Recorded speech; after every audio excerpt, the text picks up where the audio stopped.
Coming up in today's food adventure.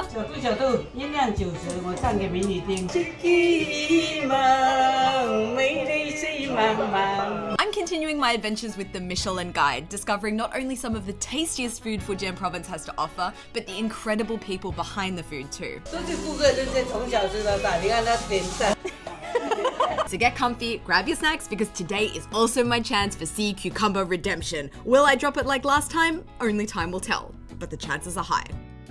Hello from Quanzhou. Oh, I love it when it rhymes. So basically, Quanzhou is this beautiful city in Fujian province. It's by the sea, it's home to a lot of history, it's home to a lot of culture, and of course home to a lot of amazing food. So yesterday in my explorations with the Michelin Guide, I think I actually ate the best dish I've ever had in Fujian province in my entire life with that ginger duck. It was, guys, if you haven't checked out that video, go and check it out right now. But anyway, the adventures continue today. We are starting off this morning with breakfast right here with this beautiful, beautiful lady. She is so cute. I'm actually filming this after I've eaten, so I've already had this amazing experience here. But basically, she has been in business for over 40 years, and she didn't come to the ceremony a few days ago to receive her Bib Gourmand distinction because she didn't want to take a day off work. Okay, so little recap. A few days ago in Xiamen, the first ever selection of Michelin restaurants for Fujian province was revealed. And the Bib Gourmand distinction I just mentioned that this restaurant was awarded basically indicates an establishment that is tasty but also affordable. In short, my favorite combo. She specializes in a dish called mian xianhu, a traditional dish that reflects the Fujianese culinary emphasis on creating layered flavors with minimal ingredients. The main ingredient is these extremely thin vermicelli wheat noodles, which are perfect for soaking up the rich flavors of this thick broth. Next, the toppings of your choice are added, everything from fried meat to fresh oysters, egg, and stewed intestines too. 很好吃哦，40年的店哦，我20岁做到现在，我现在快60岁，都是顾客，都是从小吃到大。你看他点赞，他小时候可不可爱？很可爱。小杜，音量90，我唱给美女听。美丽水茫茫，闽南语啊，有奇迹有极乐。 She is so lovely, which makes me even more excited to try the dish she's been making for over 40 years now. Oh my goodness, I have never seen wheat noodles so fine. Also got lots of goodies in there as well. I'm not too sure what she's added. I've just asked her to make a bowl like the locals would eat it. 胡椒粉放一点。哦，好的，谢谢。不够再加。好，谢谢你。Oh my god, she is so sweet. I mean, it's worth remembering that Michelin distinctions are not awarded based on service, but if they were, I would definitely be giving her one. She is so sweet. She's even sung me a song, she's explained to me her dish. She's been doing this for 40 years and she's full of passion and life. So first I'm just gonna try some of that. Oh, 好好吃. It's like quite thick and warm. It's a little bit peppery from this, which I really love. It's also very umami, and it comes with this, some 油条. 这个应该怎么配？就很好吃，泡下去很嫩，很好吃。要等一会儿时间吗？还是泡下去可以吃了，直接现在就可以吃。OK。 这样泡下去很嫩，很好吃，你看味道更好。油条是面线糊的灵魂。Oh, it also seems to be another feature of Fujian breakfast cuisine that is very important. You get your crunchy youtiao, crispy on the outside, soft, and pretty much non-existent on the inside, very airy. And then you just dip it inside your breakfast of choice. And it's so good, it just takes it to the next level. Bit of oiliness, bit of crunchiness. It just gives it that breakfast vibe. The toppings in here are also great, adds a little bit of extra texture. For example, the intestine part, slightly crunchy. Also have some little bits of seafood in there as well, which give it that umami kind of kick to the dish. Peppery, umami, salty, hearty, warming. I can understand why people here are having this for breakfast. It's so warm and easy and digestible. I've been food vlogging for a while, but I do not think I've come across someone as sweet as this lady in the restaurant industry. She's treating all of her customers like her children. She's taking care of me. She's bringing me fresh youtiao when my old one is getting cold. She's helping me put the youtiao into my bowl to help it soak up the juices and tell me how to eat it. And yes, it's a warming dish, but it's definitely not just the food that's warming my heart here. We've finished up with breakfast. That's our last stop in Quanzhou for now. Next stop is actually going to Fuzhou, another city in Fujian province where we're going to continue our Michelin Guide exploration. but we have a little bit of time before our train, so we've gotten on one of these like little golf buggies that you see all around the city. They take you between important like sections of the city. They're really cute. We're currently bumper to bumper traffic right here, and we're about to go check out this really cool coffee store. The coffee shop is situated in this little area here that's basically all gorgeous historical homes. It's really hidden away in this little alleyway here. Here it is. It's called 12 Coffee, I guess. And we go inside, and it's basically a coffee shop that's situated inside and outside this really traditional home. So this is where they make the coffee itself, but they also have a lot of space to sit inside. They also have this really cute dog here. I guess the dog wants its coffee too. After you order your coffee, they'll actually make your coffee in here. You can either get a seat outside here in this outdoor area, or you can directly head inside this house where they have beautiful tables in here as well. I mean, check out this room and these windows here. We can actually go up these old stairs here. How beautiful are these? And then once we reach the top, we also have more chairs and tables in here.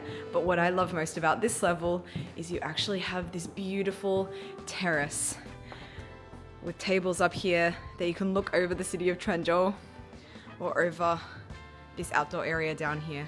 This is so beautiful. What a beautiful cafe. Unfortunately, I'd already had my coffee for the day, so instead I treated myself to an orange juice, and not long after I got on my train to Fuzhou, the capital city of Fujian province. Oh, we have officially arrived in Fuzhou.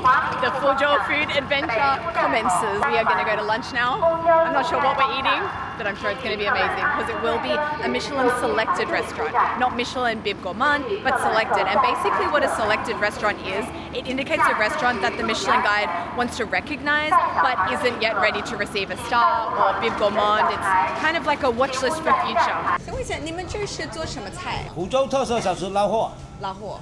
捞货不是捞户。 Okay, so the dish we're here to try, which is also the name of this restaurant, is called Lao Hua, or as it's pronounced in the local dialect, Lao Hua. Not to be confused with lao hu. Which means tiger. We've got some veg here, tofu here, some fish balls, meat, some, I think that's taro actually, some seaweed, blood of two different varieties it looks like, more mushrooms that looks like dried shiitake, or we've got this sausage that I just saw them cutting up there. We've got some seafood at the front, we've got some kind of clam here, some oysters there, also some fresh prawns at the front there as well. It seems that here in Fujian province, people really love customization. Like you have a base dish, like we've had so many times before, like the congee or the rice noodles we had this morning, and then you choose what toppings you want on top.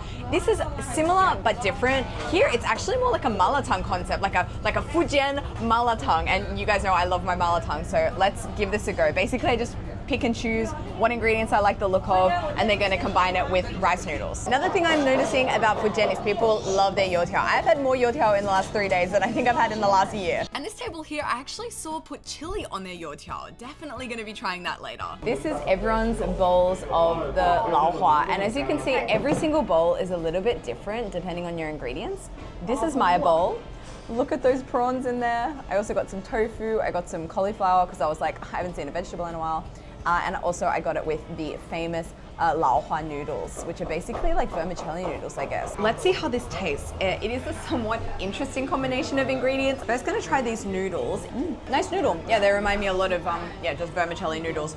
And the taste that's coming through that broth is just really, really garlicky. Interested to try this sausage. I love that sausage. It's like bouncy in texture. It's really sweet and it has that slight like alcohol taste because it's being cured. Adds a bit of sweet excitement to this dish. You know what it is missing? It's missing some chili. And I do see this massive mug on my table here. This is just chili sauce. A mug of chili sauce. It looks like the mug I would drink my coffee in the morning, but inside is definitely not coffee. Actually, we have a whole heap of little additions on the table beside me. We have some soy sauce. We have xiayo, which directly translates as prawn oil. Prawn oil. Oh, seafoody. We also just have some direct chili oil here, and also this here, which I'm not sure what it is. Let's take this step by step. First, let's try some of this chili sauce in there and see if I like it. It added a bit of heat and extra saltiness, which I really liked. And once I got my youtiao, I also coated it in this chili sauce. Basically, imagine a youtiao, but saltier and spicier. So basically, it's awesome. What else can I add? Prawn oil. I'm just gonna put a tiny bit on top. It just tastes like fish sauce, and it adds this nice umami kick to the dish as well. So I think I'm actually gonna add a bit more. 可以去外面拿个碟子拿进来，把它装着吃，不能倒进去，这里已经有味道了。站着吃， OK， 沾着吃，不要直接放。还有酱油可以直接放吗？还是？不能直接放，那里面有味道的，它太甜了。 I am learning. We are learning and growing, guys. You do not add the prawn oil directly to your soup. You also do not directly add soy sauce. 单独一件换一件嘛，这个换一点，这个换一个碟子，看一下站着吃哪个好吃。Oh, 不要放一起。不要放一起。 Okay, so I'm gonna add a little bit of prawn oil to this one. And a little bit of what's in the black mug. I've since learned it's 蒜头酱, a garlic soy sauce. Well, we've got some prawn oil here. What would be more appropriate to put in your prawn oil than a prawn itself, which I think I am actually going to peel. I'm usually a big believer in the no peel movement, but when it's boiled, I feel like it's not the nicest to eat the shell. Okay, let's dip it into there. It's like prawn with just an extra salty umami kick. Now let's dip a cauliflower, because why not, into this black sauce here. That's a nice sauce. Oh, I like that sauce a lot. It's like soy, but also a big garlic punch in your face as well. I feel like this is the dish that if I ever found Ariel, the little mermaid, washed up on a beach somewhere and she was in need of some food, I would take her here for a bowl of this Fujian style malatang because it's just very seafoody, and I don't know if it's, I've only got one element of seafood in here, the prawns, but somehow it's giving me this seafood vibe. And it might have something to do with this prawn oil, it might have something to do with all that garlic in there, or like the flavor profile of this dish is how seafood is often prepared with. It's like seafood meets carbs meets malatang. Ah yes, all the building blocks for a growing mermaid, I assume. I mean, I'm no nutritionist. Here we are, the last restaurant of our Michelin trip, and this is actually going to be, I guess, technically the most impressive because this is the only actually starred restaurant that we will be visiting on this tour. And it's really exciting because this is one of the first starred restaurants in Fujian province. It was awarded its star just a few days ago at the ceremony, and it has received 1 star. So there are obviously 3 stars when it comes to the Michelin guide, and I've prepared an explanation of how to define each star. So 1 star basically means that it's high quality cooking and it's worth a stop. 2 Michelin stars is excellent cooking and worth a detour, and 3 Michelin stars are exceptional cuisine and worth a special journey. So just because this has 1 Michelin star now, it doesn't mean that it won't have more Michelin stars in the future. So I've actually learned that once a list of selected restaurants have been unveiled in the Michelin guide, it will actually have a ceremony every single year in which restaurants have to compete to keep their star. So keep it up. I really love at the front of this restaurant, they have a banner here that says Michelin Canteen 欢迎你. They were awarded this star like 3 days ago and it already has a sign up the top. I absolutely love it. And what are we going to be eating here? I am not too sure, but I'm suddenly starting to feel nervous because in front of me I have a big sculpture of fotiaoqiang. So fotiaoqiang, an opulent soup containing luxurious ingredients like abalone, sea cucumber and fish maw, is one of the most famous dishes of Fuzhou, with one of the most intriguing names you will ever hear, Buddha jumps over the wall.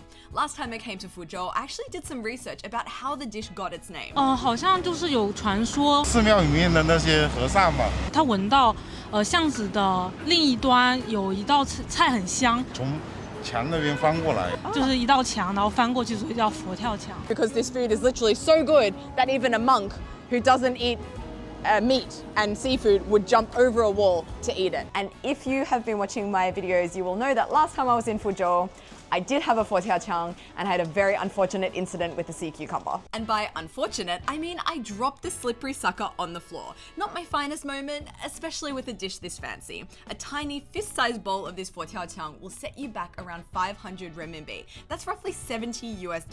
But hey, I guess tonight's my shot at redemption, my Buddha jumps over the wall comeback story. Now this is really special. They have this man at the front of their restaurant, and what is he writing on the fan here?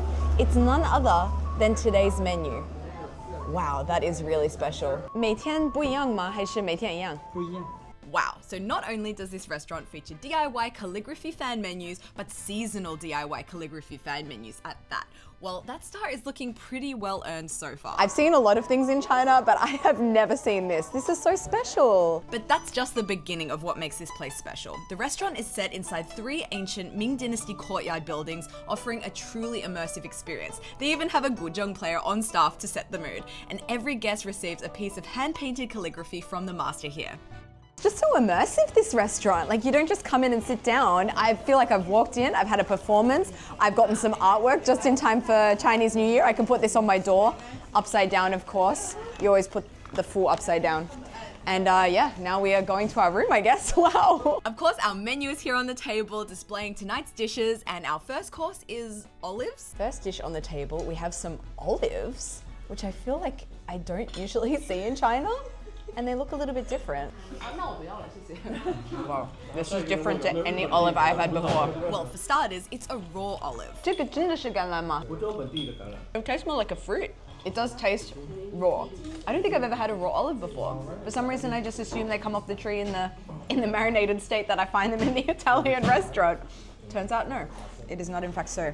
It's interesting. It's a lot more sour. And it's a lot harder. It's not soft at all. Second up, the star dish for Tiaoqiang, aka Buddha jumps over the wall, but with a show.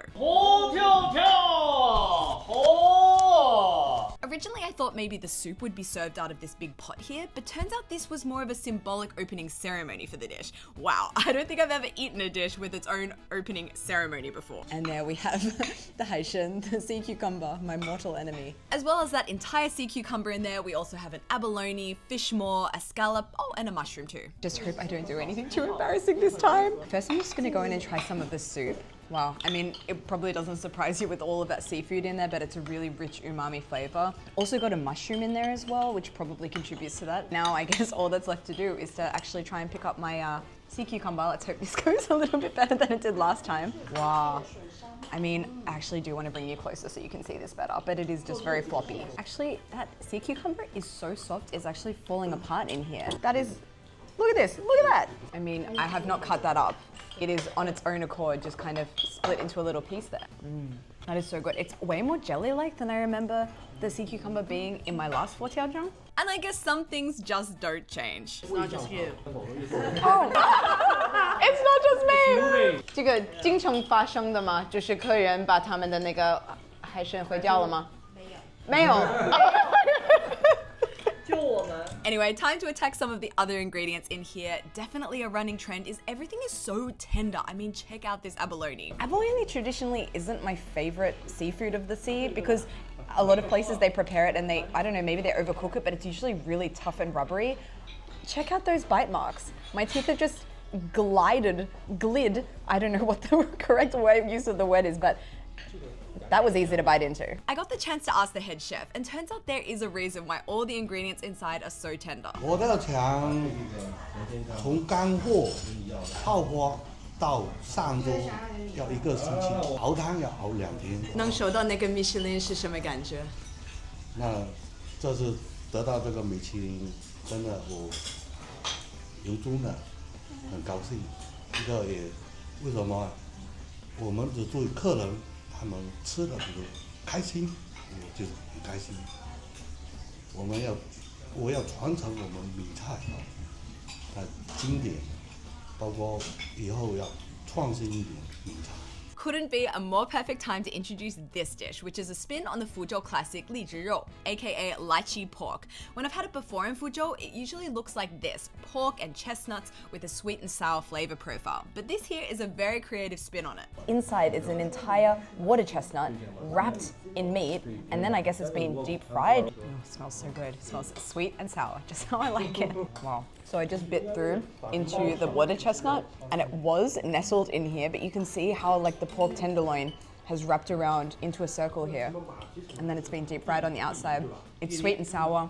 Inside that tenderloin is so incredibly tender, and then it's got that crunchy little water chestnut inside. What a combo. Last dish I want to highlight at this restaurant was surprisingly my favorite dish of the evening. I say surprising because it's made from liver. I'm just gonna come out and say it. Pork liver is not my favorite ingredient, but after hearing the chef speak about how meticulously it's prepared, 猪肝一定要冲水的冲干净，不然里面有一点腥味。 so let's go. Wow. Firstly, it's like everything else on this table, it is so incredibly tender. I didn't need to fight against that at all. It doesn't have any of that liver metallic-y aftertaste that I'm used to getting from liver. And that's in part thanks to ingredients like white pepper, which help counteract some of that livery aftertaste. It's very nice. That's definitely the most I've ever enjoyed liver. What a meal.